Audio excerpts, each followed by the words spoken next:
Hi there. I wanted to go over a few settings that I think are going to be helpful for you in your Google Classroom and may protect you and your students, and I think are necessary. So, when you get into your Google Classroom, you can see right here, I have set up a Meet link. This Meet link, I can choose to have it stay up or I can take it down. From my experience, in order to kind of protect kids and to protect us, I would put the Meet link up maybe a couple hours or an hour before you meet and then take it down after the meeting. That way, kids aren't hanging out in the Google Meet link that you have created. I understand that kids know how to use Google Meet on their own, but you don't want to provide a place for that to happen. So I'll show you how to turn that on and off. So you can access this gear from anywhere in your classroom. You go here, and this takes you to all of the class settings. Here's where you can change the details of your classroom. And here is your class code. You can display this. If you click the display button, it pops up big. I use this when I'm trying to get my entire class on at the same time, and that way they can see it a lot better. You can also copy, reset, or disable. If you disable it, then nobody can come into your classroom if they have the code.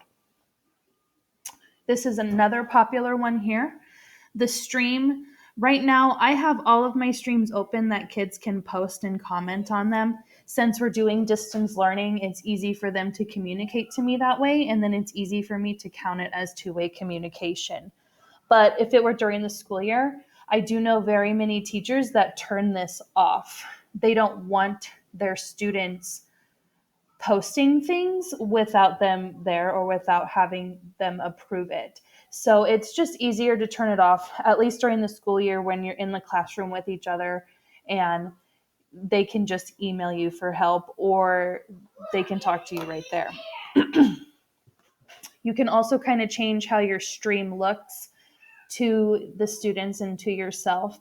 If you want to hide notifications, you can. I know I get constant notifications that people are commenting on things, and that's great. But if it drives you crazy, you can use that.